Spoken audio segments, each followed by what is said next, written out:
Oh my goodness. Hi everybody. Jenn from McCreath here. It is February 9th, 2024. And I've just had a very, very, very stressful week. And part of the problem has been my disbelief at just how far the trans movement has fallen this year.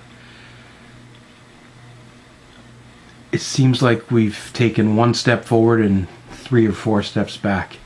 And as an analyst, I'm trying to figure out what went wrong. Because we were doing so well. When I first came out as trans and started my journey, I had to break down barriers and I had to educate people. I had to implement change management. I essentially had to also deliver bad news because being trans was considered bad and horrible. And it seems that's where we are now, if not worse.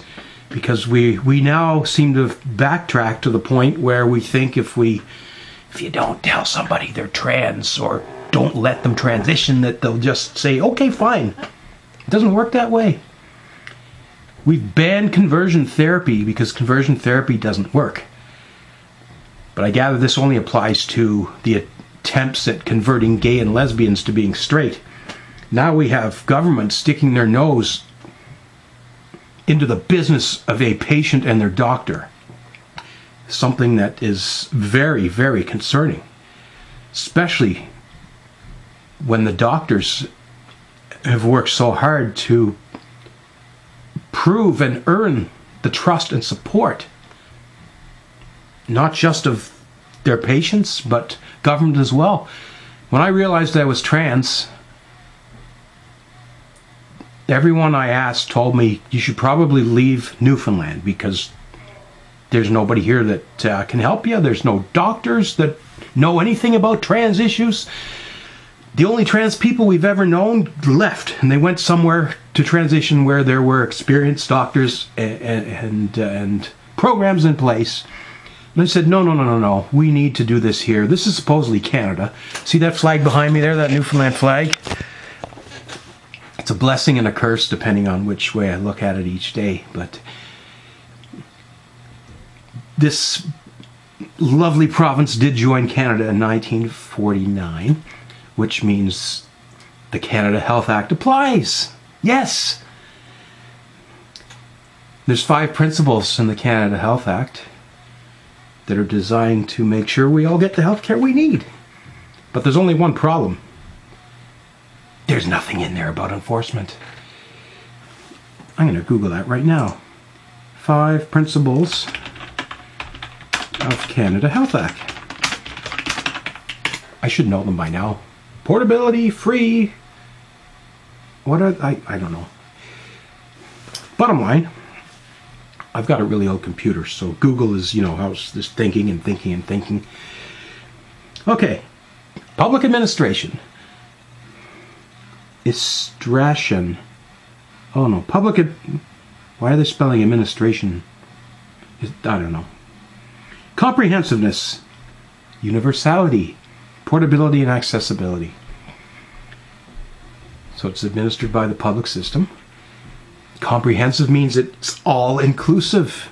Universality means it's for everybody. We're not going to discriminate and say, you, Jenn from McCreath, are not going to get health care because we don't like you, or because you claim to be a Kansas City Chiefs fan? No. Trans? Maybe? Wow. See, and here's the problem.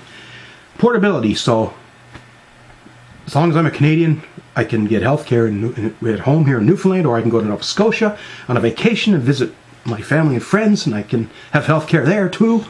Accessible, meaning that if you need health care, it should be available to you without having to wait an inappropriate amount of time, perhaps. But what we don't have is enforcement. We just say, this is for you provinces to figure out. You take this and run with it. So at a time, many, many moons ago, 2008, 2009, I had a team of doctors that I essentially recruited And some of them found me. Wow, we actually have a trans person in Newfoundland that's actually going to stay here. This is exciting. We can actually learn how to transition somebody who needs to be transitioned. And we have this great, big, huge document called WPATH that is written by the global experts on this stuff. And so we are complete, educated, credentialed doctors, and we're going to follow the World Professional Association for Transgender Health protocol. So that's what I did. And then I went to the financial branch and said, well, this comprehensive and public administration stuff, it's not part of there's nothing in here that says anything about trans health. And they're like, oh, we don't do that here. I'm like, well, you should. We have a Canada Health Act that says you have to and you're supposed to. And they said, well, we know it's not on our radar. We've never had a trans person here. It's not something we're just going to do. These things take time to have meetings and lawsuits. I never did get that far. Lawyers are expensive. If you need a lawyer, it's funny how activists who have lawyers get all the credit because they actually get things done. But when you're poor and you have to use your own tools to fight things, you go to these other bodies like the Human Rights Commission, the Office of the Citizens Representative. Who else is out there? All these offices that look great on paper, but if you dig deep into their mandate, they don't actually have the teeth to help you. As I found out the hard way. Now things have changed. The Human Rights Commission, I went to them and I said, look, I need health care and the government's not willing to pay for it. I need you to tell them that just because I'm trans doesn't mean you can throw me aside. It needs to be portable, it needs to be comprehensive, universal, and accessible. And they said, that's not a human rights issue, that's a medical issue. Sorry, we can't help you. So I went and argued in front of the Minister of Justice and some TV cameras and said we need to change the Human Rights Commission and give them a little bit more power so they can actually help people who are suffering from human rights violations. So fast forward many years later and well, now there is policies and procedures. Trans people can get the care they need, not only get it here, but get it paid for. Unfortunately, it was not retroactive, so I'm still out the money I had to spend out of my own pocket for this. Now we've got problems because 3 separate premiers have said, we don't want doctors to be making these decisions for their patients anymore. We want to stick our nose into this business. Specifically, the premiers Blaine Higgs, Scott Moe, and Danielle Smith are saying they, as premiers, know what's best for us, the trans people of Canada. And they're so good that they're even better than all the doctors. And they want to take powers away from the doctors to provide the treatment that may be needed to these patients. Specifically, we're looking at younger patients. They think you, and one step further, they're trying to eliminate sex education in the Alberta schools.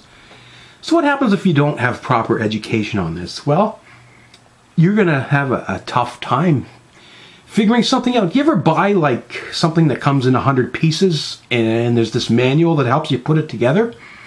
I remember buying one of these shopping cart bundle buggies and I decided, I looked at the manual and it's like, well, you got 114 pieces, you put this one together first, then you add the wheels in, then you do... Bottom line is, I just tried to put the damn thing together by myself. I didn't look at the book. I just put the shopping cart together the best I could, and I ended up with 7 or 8 extra pieces, and of course I went and used the shopping cart and it fell apart right away.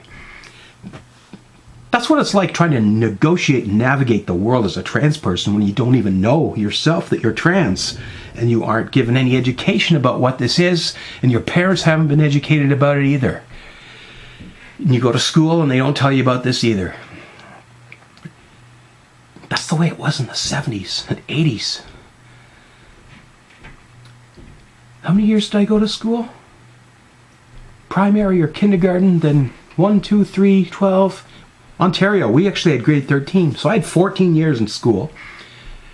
Then I went to college for 3 years, and it wasn't until I took a human sexualities course in college that I actually learned a little bit about this stuff. So, yeah, we're not teaching people about this. And when you don't teach people about something, they have to kind of figure it out on their own. Whether that's through friends, through the grapevine, through fake news, false news, whatever you... And that seems to be... Luckily for me, I didn't have to grow up with this thing called the internet. That didn't get invented till I was already in my 20s. What a nightmare. And now we've got politicians using fake news to brainwash people into believing that standard institutions are actually against us. Do you guys remember CBC did the Greatest Canadian Competition thing? I think that was 2004. They went on and on and on, and they had the top 10, and they did all these profiles and biographies about the best Canadians, and we, the people, voted for Tommy Douglas, the man who invented this healthcare system. Isn't that what we're known for here in Canada? Maple syrup, hockey sticks, cold weather, and healthcare. If you ask anyone in the world, what's Canada all about, they're probably going to come up with some of those four. And now here we are, we've got premiers saying this healthcare system's no good, we can't have kids transitioning, and we can't have doctors helping kids transition. And we're going to put it all, the onus to make these decisions is now going strictly on the parents, apparently now. And my parents, God love them, they were never trained on how to deal with someone who was trans. They raised me, and they didn't have a clue I was trans. And neither did I, amazingly enough. It took a lot of time to figure things out. It's like that shopping cart. If you don't have a manual, you try to put the shopping cart together, it's not going to get put together properly. And it's going to fall apart, and you're going to have to keep going back and back and back. And finally, if you're lucky enough to figure it out, you'll get it to work. We now have a manual. This is what you do. You teach people about sexuality. You teach people the pros and the cons and the goods and the bads. And you got to teach people at a young age before they make these mistakes in life, right? If you don't give people sex ed, what is it you get? Teenage pregnancies? Isn't that the running joke about the South? Alabama has the highest rate of teenage pregnancies in the United States because they don't actually teach sex ed. So instead of actually learning about this and learning how to be safe and how to protect yourself, people learn it from their, I don't know, the neighborhood druggies, the bums, I don't know, people hanging out on the street, the neighborhood kids. Maybe you'll join a gang and there'll be someone 2 or 3 years older that teaches you how to get into all these type of troubles, and you find one person who's old enough to buy liquor for all the minors, and then I don't know. Luckily, I never got into that type of... I was a loner. I didn't have a group to hang out with, so... Luckily for me, I didn't get into all those troubles that a lot of teenagers find themselves in. However, I didn't have a proper upbringing and a proper teenage life because I was trans, and I didn't know I was trans until I was much older. So we've got this idea now, a blueprint. You teach people about this stuff at a young age, then they can actually realize it. Oh my goodness, I'm not insane. I'm not stupid. Maybe these thoughts I'm having are just because I'm trans. And guess what? Again, it's not necessarily a bad thing. We've got this in our mind that it's a bad thing and it's negative. We need to eliminate it and get rid of it. It doesn't have to be like that. Someone who's legitimately trans, who gets proper transition, can live a happy, meaningful life. Obviously, the sooner you figure this out, the better. All this talk about, well, you can't go on puberty blockers. Well, if you're male to female, testosterone does irreversible things to the body. Unfortunately, we live in a world where if you're passable, you'll be more accepted as a trans woman. It's funny. I have the Adam's apple. I have the deep voice.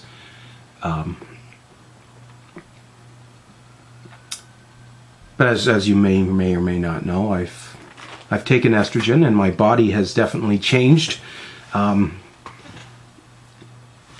Let's just say I have certain fat cell areas that are more feminine than they perhaps used to be, and I actually have the body figure of what would plainly be an overweight woman. You take away the balding hair and the voice, I stand up for you. I got these nice female breasts, and so if I just walk down the street, people will look at me and see my shape and say that's a woman because that person has breasts.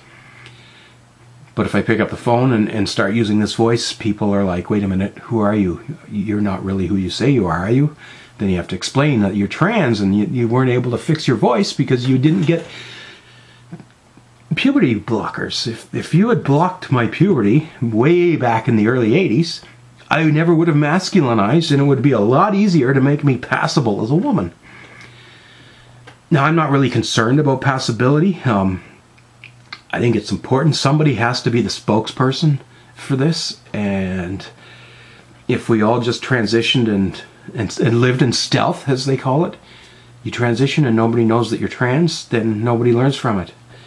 And I think it's important that we see people transition. And likewise, if I had $1 million or $2 or $3, I could do a Caitlyn Jenner, and I could go get 1 million different types of plastic surgeries, and I could look a lot better. Still, ultimately it's about being happy and comfortable with yourself in this world. Abraham Maslow, hierarchy of needs. If you don't know what that is, go look it up.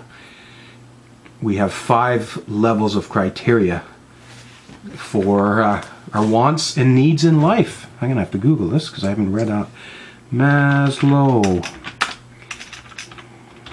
How do you spell hierarchy?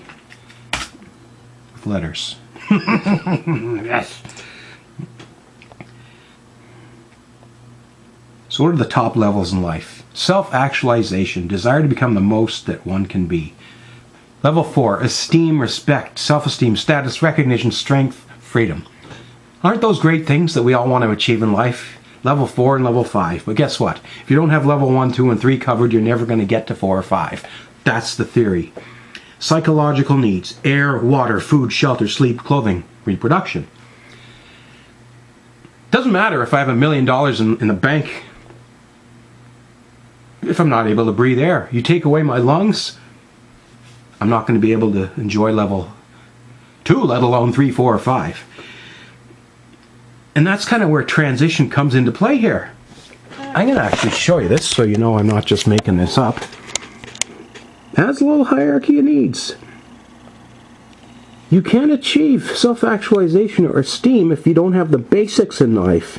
Level 1. Level 2. Safety needs, security, employment, resources, health, property, love and belonging, friendship, intimacy, family, sense of connection.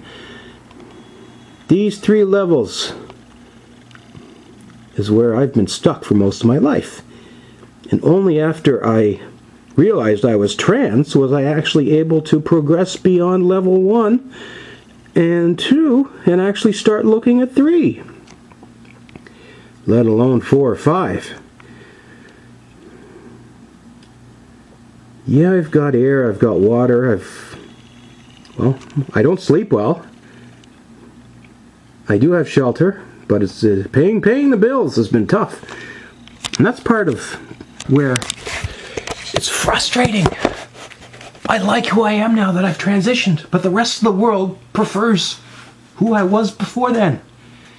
I now face hate and discrimination out of myths that trans people are mentally ill or stupid. That's what people are saying. We can't give Jennifer any responsibilities in life because we don't believe she's mentally fit or credible. And that's what most trans people will tell you that they face. That high school diploma, that university degree, that college diploma, sitting over there on the wall, collecting dust. Transitioning doesn't take that away. You train the brain. I'm a university educated person, but I can't find anyone to give me a job that's beyond the level of high school because, again, society doesn't have faith, trust, or belief. But at least I have a chance. If I didn't transition, reproduction, there's another one to talk about. All this talk about we don't want kids making irreversible decisions. Well, let me tell you something, Daniel Smith and others. Prior to starting the transition process, I went and stored sperm for future considerations. Yes, you can do that. Now, here's another part of that universality and portability, accessibility thing, the healthcare system. The government will store your sperm for you if you're going to lose your testicles because of cancer. However, they will not do it if you're trans. That's what I was told back in 2009. So I dug deep into that wallet and I found this cute little credit card, and I went and found myself a private clinic and said, you know what? I'm 35 years old, and I'm going to start this transition thing, but I might want to have biological children later in life, so I want to take my sperm and throw them in a little freezer and save them for a rainy day. Because once I transition, I'll be able to go through Abraham Maslow's levels of 2 and 3, and then I can find love and belonging and intimacy. Most trans people can't even go there until they transition. Now, some do. Some people live a plain, regular life with love and sexuality and all this sort of stuff, but for me, it was never going to happen until I went through the transition, because I knew I did not have the right body parts to be me. But yes, I thought very hard about that, and I spent a lot of money putting those sperm in the freezer, and year after year I kept renewing the storage agreement. And it wasn't until I turned 49 that I finally realized, damn it, I'm too old. I'm never going to be able to use these sperm and mix them with an egg and create human beings and raise them. I'm too old. I don't have the resources or the energy or the time, really.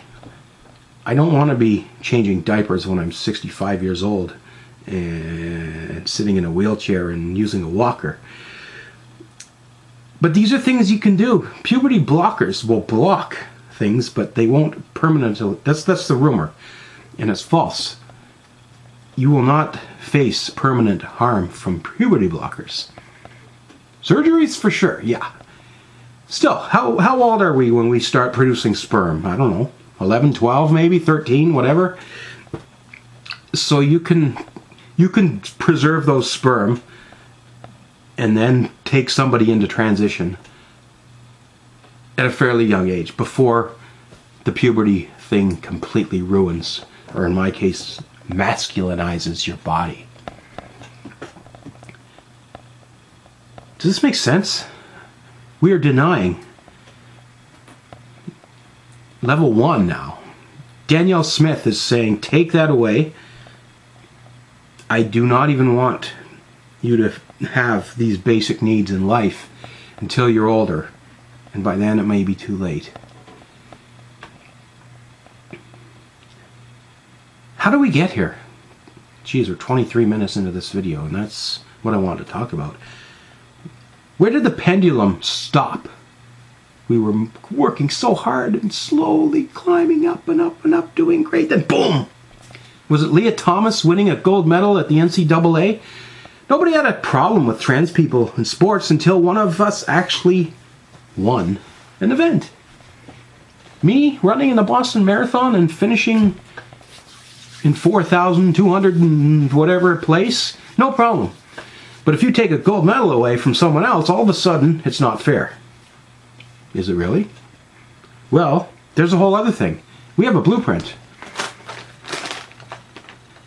The International Olympic Committee were approached in 2003 by a group of trans athletes who said, we want you to look at this and come up with a policy that's fair, because we don't want to be excluding people from participating. At the same time, we don't want to put anyone in a position where they feel they're facing an unfair competitive advantage. So they came up with protocol on specifically trans women and the demasculinization process that's required It was not fair for me to compete right away. Just because I know I'm trans, you have to go through the hormones and the surgeries and have your muscle mass depleted. You take the testosterone away, you put in the estrogen, and guess what? Things really change. But then there's still, well, you still have your bones are still the same. Okay, yeah, and that's a good point. And we're starting to see questions asked about different type of sports.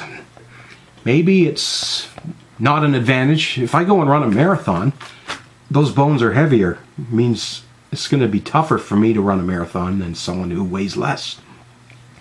But if we're talking about combat sports, kicking or punching, then I get it. There's a conversation that needs to happen there. Sure. Anyways, the Olympics came up with this great document called the Stockholm Consensus, and away we went. Trans people were allowed to participate in the Olympics. And guess what? 2004, 2008, 2012, 2016, no trans people won any medals or even qualified. So maybe we actually have a disadvantage. Sports isn't just about athletic credentials. It's access. Sometimes to money, resources. What do you need to do well in sports? Well, if you have a good coach, you're probably going to have a better chance than someone who doesn't have a coach. If you have a good pair of shoes, you're going to be able to run better than if you have a crappy pair of shoes. Do you buy the $200 running shoes, or do you buy a used pair for $5 at a flea market? What else do you need? Nutrition. Do you want to eat properly and eat healthy? Or do you just buy whatever's on sale and take the leftover bread from what is it, Loblaws? They were raising the price on the leftover bread or something. There are many factors that come into play. And it's interesting. I don't want to skew too far into this, but Daniel Smith is talking about changing the rules for athletics. This isn't just about healthcare. Alberta wants to ban trans people from participating in sports, yet they're supposedly going to create their own separate, what do they call it, co-ed or trans leagues? Okay, great. Daniel Smith, I'm going to come to Alberta and visit you. I'm going to come all the way from Newfoundland. It's going to be a long trip, but I'm going to get there. And when I get there, I want to see these leagues because I'm a trans person and I want to play trans sports. I've always wanted to come to Calgary and Edmonton and not only go to the hockey games, I want to visit the Calgary Olympic site. I want to go to the Wayne Gretzky statue. Do they even play hockey there anymore? The Northlands Coliseum? I don't think so. Maybe even go up to Newfoundland's home away from home. I've never been to Fort Mac. I'd love to actually go there and see it. Oh, Athabasca. I totally forgot. I have a university degree from Alberta, but I did it all through correspondence courses. But I am technically a graduate of an Alberta university. I have my bachelor degree from Athabasca. So I want to go out there too and see it. So I'm coming to visit. And you better be able to deliver all this, Danielle Smith, because if you don't, I'm going to take you to court and I'm going to sue you for millions of dollars. Ha ha ha. No, this isn't really going to happen. But you know what? Just the thought.